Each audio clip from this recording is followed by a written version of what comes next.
let the players have their phones. Love is Blind does it. You got to do it.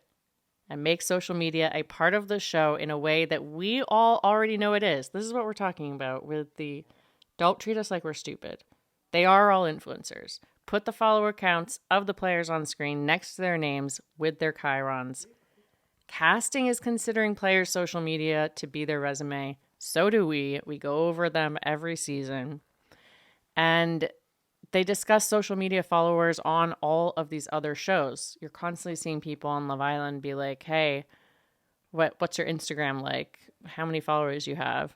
And this is also how the fourth audience votes for their favorites during and after the show. First, with the eyeballs on the Nielsen ratings, and then the thumbs on the phones. And let the players make trending social media in-game. Then the show will get more free engagement. This is, again, you can't be anti-social media. This is how people stay engaged with the show. Yeah, it's a part of the show. This is how they're connecting to it. This is how it becomes a lifestyle like it is for us. Yeah, the vilification of social media, which I would argue has like kind of always been a part of The Bachelor since social media really started to happen. But it came to a head, obviously, with Brennan Rice and Piper James in, I believe that was season 7 of BIP, where Grocery and his gang of disgruntled females had to excommunicate them from Paradise Forever, and also excommunicate Chris Connor and Alana Milne because supposedly they met each other at some party before Paradise was airing, and now they're together and we're just married. Engaged, sorry, yeah. An engagement. But this is kind of it goes, I think, kind of in the category of like, the show needs to get with the times. Bachelor is an old show. It was created before smartphones existed in the year 2002, before any social media really existed.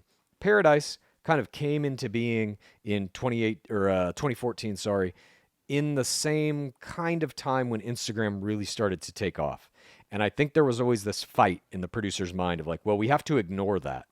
This thing that's happening, social media. Fuck it, that's not a part of this. And if you use this it, thing that's affecting how and why people are going on our show. Yes, embrace it. Make it a part of the show. You don't have to make it a part of traditional Bachelor and Bachelorette. I get that. It's a closed environment. You forfeit your civil rights. I understand all of that. But Paradise can't be like that. Let them have their phones. Let them be DMing with each other on the beach. Let them be reading shit to each other off their phones. Let us read those DMs. Exactly. Let them have their see phones. Those pics. And the clause is not you have to give us your phone. The clause is you have to give us access to your phone. You're recording their screens 24/7. Yeah. And you get to put that shit in the show if you want. That's part of it. I mean, they give the Love Island players like fake phones on the show that they can just use to like take pictures. Yeah, give them a Paradise phone. Great. That works too. But you got to let them have phones. You just got to. It seems so bizarre when you're watching like a big group of people like in Paradise, just like laying around, drinking margaritas, staring at the sky, watching each other like lift rocks on the beach. It's weird.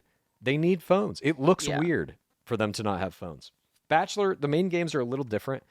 For some reason, I'm like okay with them being sequestered and not having phones on that. I think they should have phones. I think they should have phones on that too. Right, maybe.